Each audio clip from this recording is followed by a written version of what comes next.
Well, hello. Thank you so much for joining me this afternoon. I've got a very special guest joining me to discuss a topic which is running red hot at the moment here in New South Wales off the back of a recent debate in Queensland. And that's the introduction of the so-called Voluntary Assisted Dying Bill 2021, introduced by the radical leftist parliamentarian here, independent member for Sydney, Alex Greenwich, who has been involved in a lot of controversial social reform over the years, including same-sex marriage and the New South Wales abortion to birth legislation in 2019, and now he's on to euthanasia. So joining me to discuss this is my very good friend, Dr. David Van Gendte, who will be familiar to many of my viewers and listeners. But for those who don't know, Dr. Van Gendte is a Queensland GP. For 15 years, he's been a university lecturer in palliative medicine, so he understands this issue of euthanasia very well. He completed postgraduate training in palliative medicine at Mount Oliver's Hospital in Brisbane and at Melbourne University. He served on the Queensland Health Working Group for Palliative Care in Children and has been on the Toowoomba Regional Hospice Medical Advisory Committee for the last 18 years. He has been writing on euthanasia and lobbying MPs since the Andrews Bill came to federal parliament in 1996. Now, that was when the Northern Territory became the first jurisdiction in the world to legalise euthanasia. It was short-lived, and that Andrews Bill overturned the Northern Territory's bill, and David was key back in those days. So he's been fighting this issue for a long time. Most recently, in July of this year, he appeared before the Queensland Parliament inquiry into their euthanasia law, which passed last month. So joining me now is David. David, welcome. Thank you for being with me this afternoon. Good to be here. Good to be here. David, Alex Greenwich today in the New South Wales Parliament gave his second reading speech as he introduced this bill. And for my podcast listeners, it's Thursday the 14th of October, so there'll be a delay for some of you. But for those on the live stream, this happened this morning. It's hot off the press. In his speech, David, Greenwich said, as part of his rationale for why we need voluntary assisted dying or euthanasia, he said, stories of people who died choking on their bodily fluids, who slowly suffocated to death, whose tumours grew so large they broke bones, who were unable to swallow, whose bodies were covered in painful open sores, whose organs shut down, causing symptoms like violently regurgitating feces, and whose bodies slowly wasted away. I think any parliamentarian hearing that would be saying, when can we vote? Well, here we go again with Alex. I think his gay marriage argument was that if we don't bring gay marriage in, then people are going to suicide and suffer. Yeah. It's cheap. It's cheap and nasty. What Alex is describing is, what you might expect in a third world country with no medical care. What those individuals need is highly trained, highly skilled palliative nurses and doctors who can manage those awful symptoms.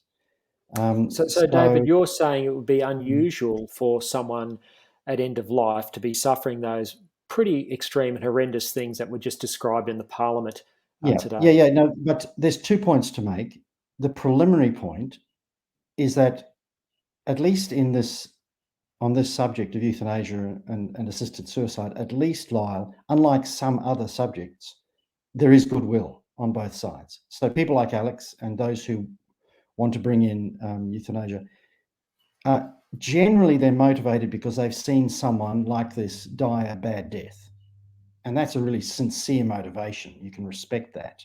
There's other people who are just philosophically motivated, through radical autonomy and so forth. But most people in the public would think, well, gee, grandma suffered, and why couldn't we just, put her out of her misery and be kind about it? That's the sort of mentality. So you can respect that. You can't really respect the over-the-top hype and medical porn that Alex is putting out. I mean, everybody can be helped massively with palliative care in our lucky country. Maybe not in poor countries, but here, massively. Most people will have a beautiful, peaceful last days and weeks. Most people. Everyone should expect, with proper care, at least a tolerable dying. But some cases are really hard. As I always say to my medical students, Lyle, we cannot get rid of all suffering in dying any more than we can get rid of all suffering in childbirth. We can't do it. We can get very close, and we can't get rid of all suffering all through life with injuries and illness and emotional grief. Life saturated with suffering. That's what we're made of.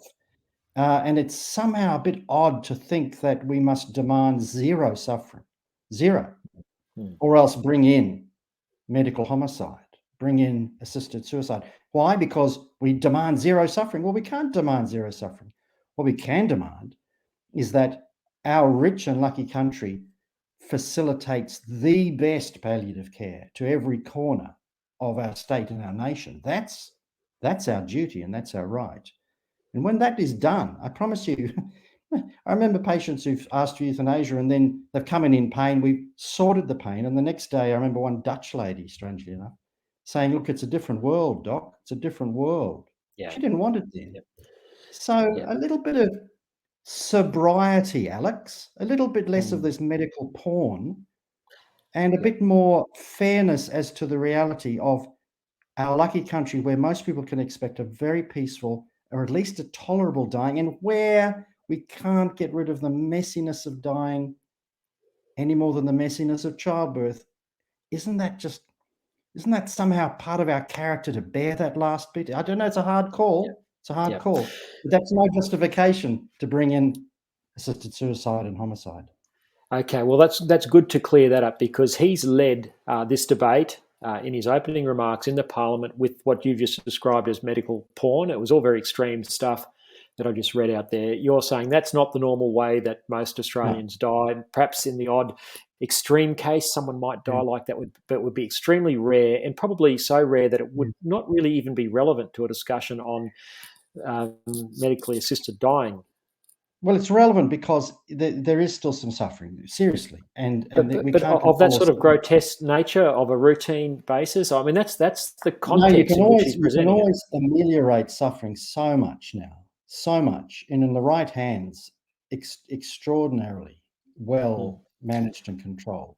But let's go to that. Some people don't get the best care. That's true. Some people don't. Well, let's go to that, because then the next thing that Alex says in his speech, he anticipates, I guess, people like you and I, and particularly people like you who have expertise in palliative care. He says Palliative Care Australia estimates that 4% of patients are beyond its help, and there is evidence that palliative care cannot effectively control 10 to 20% of end-of-life symptoms. Now, as you said, not everything can be controlled, but these are fairly small percentages. I mean, 4% of patients, 10 to 20% of pain in 4% of people.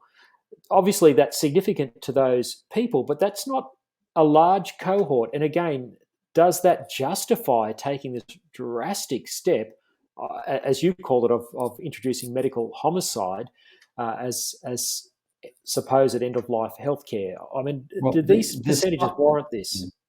Well, the size of the percentage, I don't think, is the determining factor. If the principle is right that Alex espouses, which is that if even one person in the country can't get 100% relief of symptoms, then we must have euthanasia to apply to that one person. That's his principle. It doesn't matter whether it's 1% or 4% or 10% who can't get excellent relief of suffering.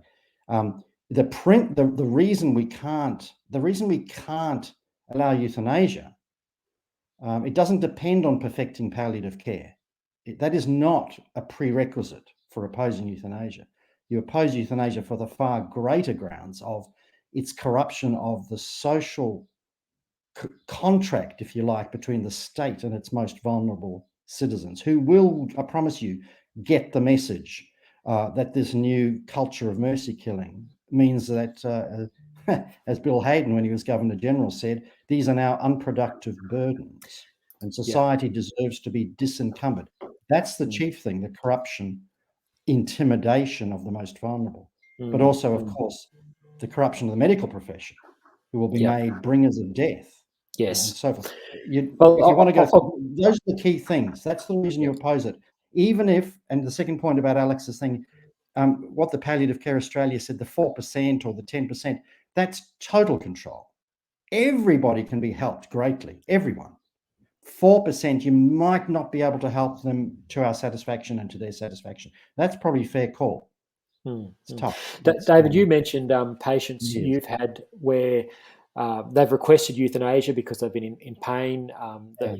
You've been able to respond to that as a doctor and provide some alleviation. I remember during the 2017 debate in Victoria, the palliative care experts who testified before the Victorian parliamentary inquiry, they said similar things. They said whenever people were offered proper palliative care, the requests for euthanasia pretty much dried up to virtually nothing, was what their testimony said. Now, the public don't know this, do they? They don't. And people think it's only about pain. It's largely about fear. And when people have the confidence of competent, caring people around them, like these beautiful palliative care units and hospices, they can cope with a lot of residual distress, I guess, like we have to with every time we're in hospital, every illness, every operation, whatever, every broken bone.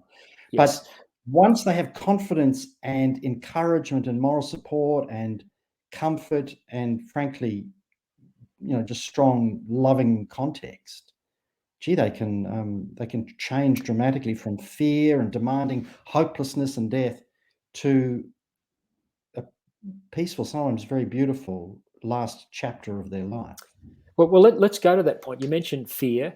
One of the other things that Alex made much of in his speech, and you touched on this at the start of this discussion, back to his days as an advocate for same-sex marriage, when he said if you don't give people same-sex marriage, they'll commit suicide. That's a slight paraphrase of what he was saying, but that's in essence what he was saying. You create this environment where people feel like there's no other option. Now, he played the suicide card again in this debate, and he said that data from the National Coronial Information System shows that in New South Wales, at least 20% of suicides in people over 40 are associated with terminal illness. That accounts for over 10% of all suicides. Now, again, people over 40 with terminal illnesses, they're going to be in a state of mental distress, fear. And again, is this a rationale for medically assisted suicide, for euthanasia? Because if these people are given that love and support that you talk about, that surely is going to take away the desire to take one's own life. Well, above all, you need to find out if these people have a brain depression, because if you have a brain depression due to the severity of the illness or the severity of the treatment or the existential grief and burden of knowing that one's reaching the end of your life, this can tip a vulnerable person into a brain depression. Now, once you have a depleted brain, a depressed brain, you no longer think like you should think. We are not ourselves. And at that point, most suicides are because of depression of the brain. They're not some great heroic, autonomous act. They're actually brain depression. And so it's our absolute duty to find out if this person's depressed. And can I say one of the most shocking aspects of this bill is that it does not require the assessment by a psychiatrist. Incredible. Many overseas bills do. It's a shocker because everyone who wants to end their life is medically depressed till proven otherwise. And this bill will not prove them otherwise. Well, that's right. You'll remember Dr. Philip Nitschke and the original euthanasia bill passed in the Northern Territory that you were involved in seeing overturned. I mean, that did require psychological and psychiatric examination. But later, Nitschke testified, I think before the Tasmanian parliamentary inquiry, that he saw those things as an impediment, that unnecessary. He wanted them out of the way. And of course, Alex Greenwich bill has delivered what Dr. Death himself wanted taken out of the way as an unnecessary impediment. Yeah, this is more medically negligent, this bill, than even the Northern Territory bill. Wow. It's so reckless. No psychiatrist involved. Incredible. You can't even protect the patient from themselves, from their own brain depression. Some doctor who may not know the first thing about assessing depression in a complex illness is allowed to proceed with this under this Well, bill. then, in that case, if you can't protect them from themselves, how do you protect them from family members who might have nefarious motives? I mean, elder abuse is a growing phenomenon, Mm. unfortunately, in this country. If there's an inheritance at stake, if granny's a little bit vulnerable there, the power of suggestion Mm. can be very, Mm. very powerful. Yes, yes, and this bill, like the Queensland bill, allows for the perfect crime because Mm. it talks big about not allowing any coercion or any Mm. pressure, but it has no mechanism How do you prove it? to How do you discover prove it, it? let alone prove it. No, Yeah. no, it's the perfect crime. This is a new form of elder abuse. This Mm. is a new institutional form of elder abuse because, by definition, society is now bringing a message to the most depressed, vulnerable, old people who already feel they're useless. They are saying, here's the option that society's offering you. Now, I challenge you to find a vulnerable old person who won't get the message Mm. that their welcome has expired. Yep. This is the great injustice of euthanasia. Horrible. Well, I think a lot of people don't know as well that this bill has a provision for euthanasia to be administered at home. You can have a contact person who has access to where you've stored your poison and can help you administer this at home. Again, potentially the perfect crime. And we also know that not everyone dies instantly from ingesting poison. It can sometimes be a slow process. And if you're at home alone or with someone else waiting, what happens in those situations? Yep, yep, yep. And again, the interesting thing is that having suicided at home, the bill requires doctors to falsify the death certificate and say it wasn't suicide, which again is a curious thing. But just that reminds me of the other point when you mentioned the suicide figures that Alex Greenwich talked about. Okay, so in total, he says 10% of suicides in New South Wales appear to be in the context of a diagnosis of a terminal illness. Now, For I would people say over most of 40. them would be depression, Mm. and the other ones, well, I guess people of a certain mindset are asserting their liberty to end their own life, and I can sort of accept that liberty. But why is the state meant to approve suicide for that Mm. 10%, but not approve suicide for the other 90%? Yeah, yeah, Because I promise you, those other 90% could be even more distressed, suffering even more existential angst and yeah, despair yeah. than the over 40-year-olds with a terminal illness. But are we now going to say, look, the state's going to support and approve all suicide, or Mm. only this 10% of suicides? Why? Mm. Why? Mm. Changes Now, the culture radically on suicide, changes the that's right. messaging terribly. Absolutely, absolutely. The cognitive dissonance is amazing. Mm. We can't have a discussion about euthanasia without talking about the overseas experience. And our friends Alex Greenwich and Trevor Khan, the Nationals MP, who's another enthusiast for this bill, a number of MPs right across the board have co-sponsored this with Greenwich, Liberal and National, and Labor, of course, and Greens.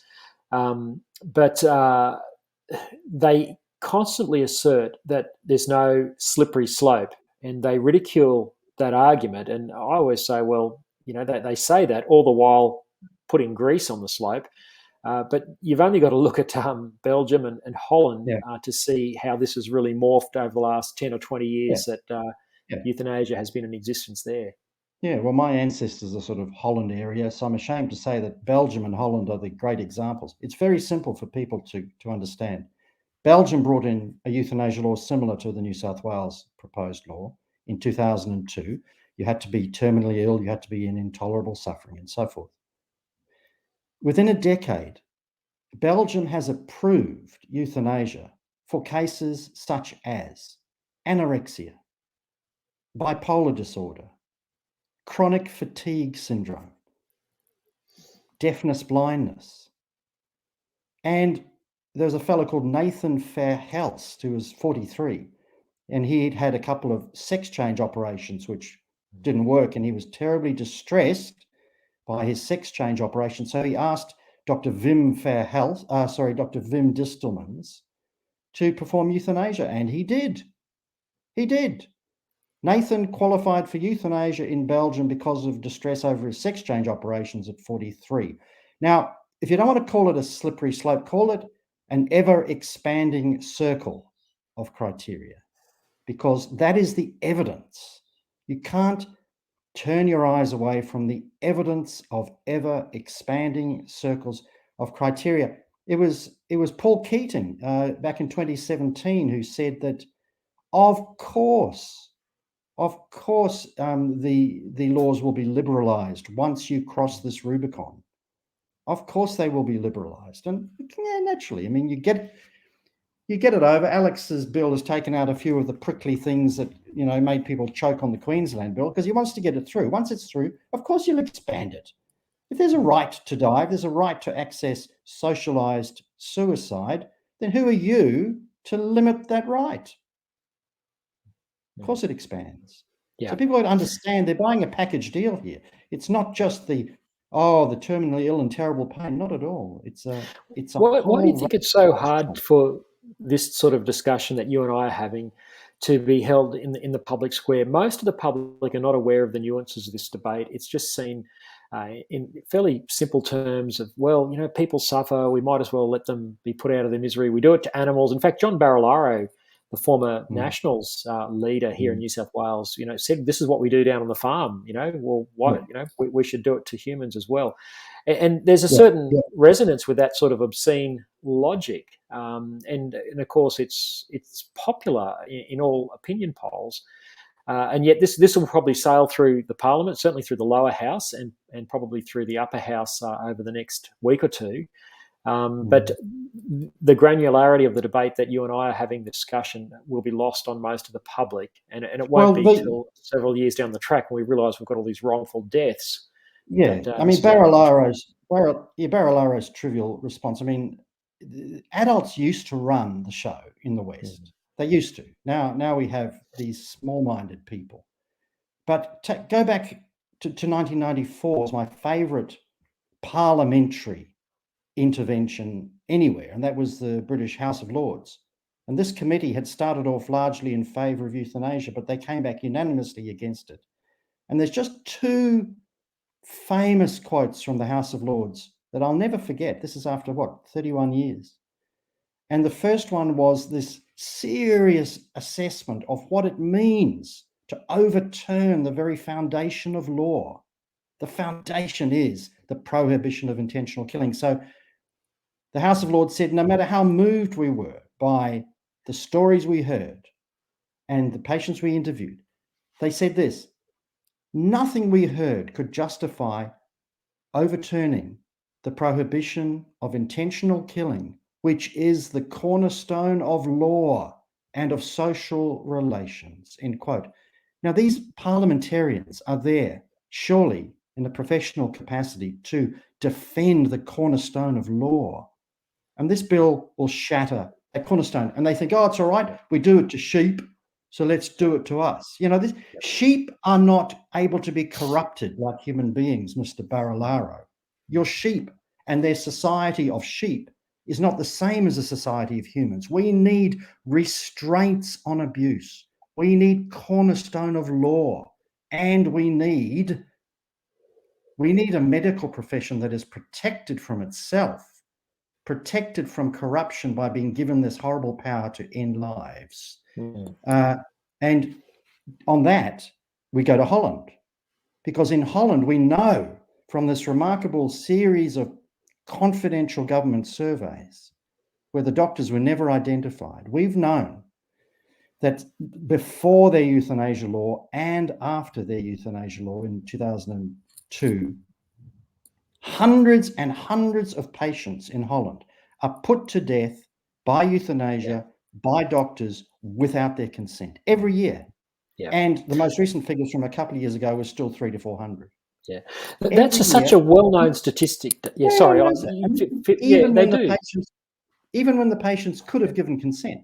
See, doctor knows best. Yeah. And But they think this, the person would be Australians would be better off dead. horrified. Australians would be horrified if they knew that that's what was happening. And I remember Yeah, yeah. when I was with Australian Christian Lobby, we put that in one of our submissions.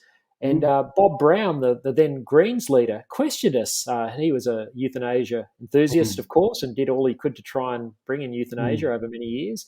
And he doubted it. And so we gave him the evidence. And of course, you never heard back from them. They, reasonable people, when one of your key points is refuted, It was funny generally because will concede. it was in 2008 in one of these Senate inquiries, and Bob Brown asked me directly, was there a change in Holland after euthanasia was legalized? Did that bring these underground deaths up and out into the open, right? Because this is the argument. Bring euthanasia out into the open and these underground quiet euthanasias will cease. And I was able to give him the stats from the Remelink report from only the year before, 2007, which said since legalization, there has been no change, no detectable change in the proportion of patients or percentage of patients euthanized without consent. Because if doctors have been corrupted and were prepared to do euthanasia when it was illegal, they're going to be far more comfortable and relaxed about getting away with it when it's legal. So don't corrupt the medical profession. Do not give us a power that we cannot live with. And can I give you one more vital thing on that line? Please. This is otherwise I don't forget this one. When I was at the hospice in Brisbane, there were two psychiatrists, Brian Kelly and Frank Varghese, were associated with this. They wrote a brilliant clinical letter in the journal, some psychiatric journal, and they said this. They said, you may be able to protect patients from themselves under euthanasia by insisting on a psychiatry assessment, but you will never be able to protect patients from the unconscious and indeed sometimes conscious wishes of the doctor for the patient to die, and thereby relieve everyone, including the doctor, of distress, end quote. Please, people, realize the darkness that we all hold within us. Do not corrupt your doctors by giving them this power. David, one final question, and there's so much more we could still unpack, and so appreciate your forensic mind and the grasp of detail. And this question goes to that, I guess, in that you've been involved in probably every parliamentary euthanasia debate as a submitter, often as a witness at parliamentary and Senate inquiries. We're facing the prospect now of almost the last domino falling in New South Wales. There's still they'll find a way to get the ACT and the Northern Territory on board, but the last of the states looking like it's going to fall unless there's a miracle in the upper house. I understand the numbers there are tight, but it's not looking good. How does this make you feel? You've spent 30 years or more campaigning and been one of the most important voices in this space in terms of expert knowledge. Where to for pro-life people now? What word of encouragement can you give to our people who have followed this debate, who have supported people like yourself, who have drawn great sustenance from your argument and your voice in the public square? What guidance would you give those of us now who care deeply about these things, having seen them lost? We must keep caring deeply about these things. And the image, if you like, that applies here with our loss of euthanasia is the same image that applies when we lost the abortion law, when we lost the marriage law. In the last quarter century, every sane and just law about life and about key institutions and about justice has fallen.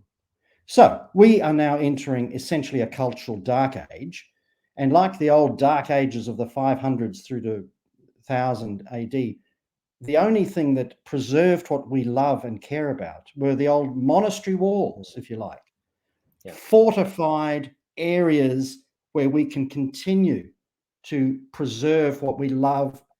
We can create a domain where our children and our children's children will still be able to grow up relatively innocent, relatively sane and happy. The cultural task for the churches, if you like, and for all people of goodwill is to hold back on this darkness and this destruction, destroying the foundations of law. Alex managed to destroy the foundations of family with his destruction of the man-woman-child unit.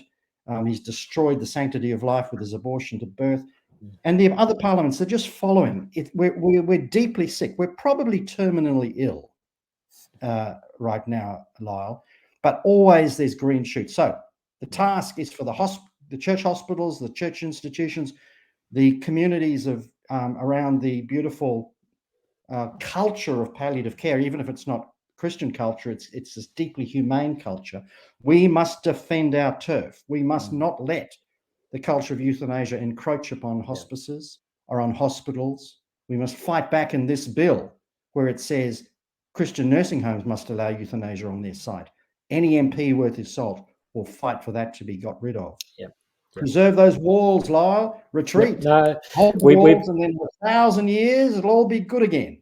Hopefully not quite 1,000 years, but we need to, as the great writer that I know you and I appreciate, Rod Dreher, says, so we must live not by lies. It's time for us to be dissidents. As Greg Sheridan said, maybe throw the odd metaphorical Molotov cocktail, but we're fighting a guerrilla war now. But nonetheless, we keep fighting, and we know that the truth is on our side, and it will eventually out. And I guess that's what gives us hope. We've been here before in history, so I'm sure yourself and so many others will continue to be cheerful warriors for the truth. Dr. David Van Gen, thank you so much for being so generous with your time. Really appreciate it today. Plenty of time when you're in lockdown in New South Wales, Lyle. I've been locked down for a month. I can't get home. Plenty of time. Well, we appreciate you making it available today. God bless. Yeah.